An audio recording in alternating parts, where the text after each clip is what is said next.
Welcome to Levant TV Headlines. Al-Qaeda branch in Syria, al-Nusra front, have blown up the 13th century tomb of revered Islamic scholar Imam Nawawi in southern Syria.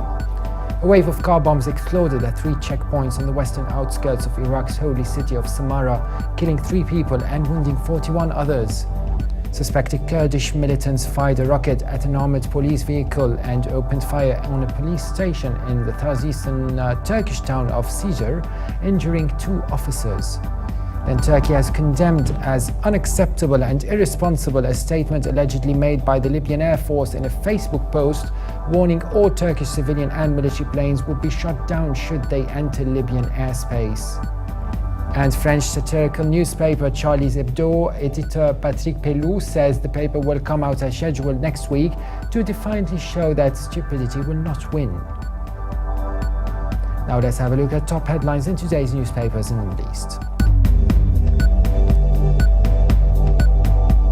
Starting from Beirut, the Daily Star says as snowstorm Zina started to abate, villagers appealed to civil defense teams and the army to help clear roads blocked by thick layers of snow which had isolated many parts of the country in the past 2 days. The paper also reports that the families of Lebanon's captive servicemen have temporarily left their protest site in downtown Beirut after their tents were destroyed during the violent storm that battered Lebanon this week. From the UAE, the Khaleej Times leads reporting that the UAE has strongly condemned the heinous terrorist attack on the French weekly Charlie Hebdo in Paris, in which scores of unarmed innocent civilians were killed and injured. The paper also reports that 8 shipments to refugees braving the bitter cold arrived in camps in Jordan near the Syrian border yesterday.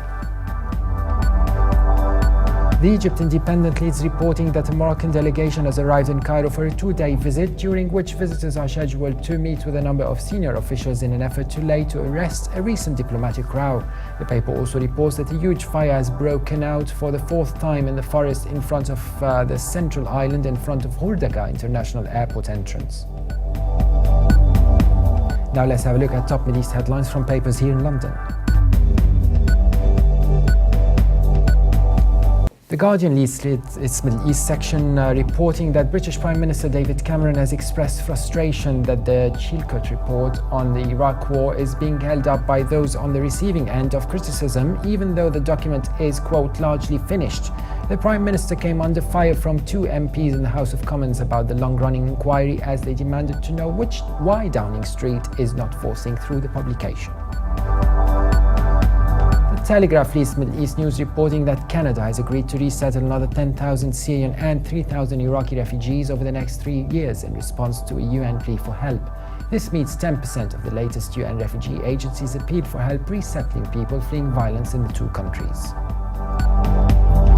Also from the UK, the Independent reports that it was culpably naive to imagine that sparks from the Iraq-Syria civil war, now in its 4th year, would not spread explosive violence to Western Europe, with thousands of young Sunni Muslims joining and making the difficult journey to Syria and Iraq to fight for ISIS.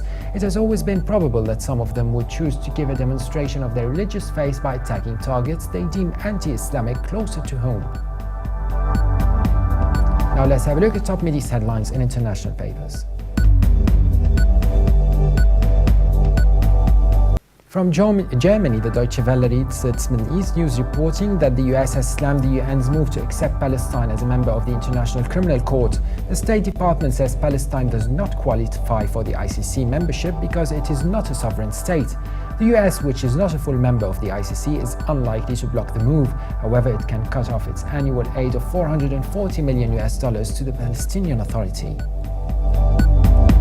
And finally, China's Global Times reports that Iraqi Prime Minister Haider al-Abadi has condemned a terror attack on a satirical weekly in Paris earlier in the day, calling on the international community to unify efforts in the war against terrorism. Abadi stressed in his statement, quote, on the need for concerted efforts of the international community in the fight. For more updates, please visit levant.tv. Thanks for watching and bye for now.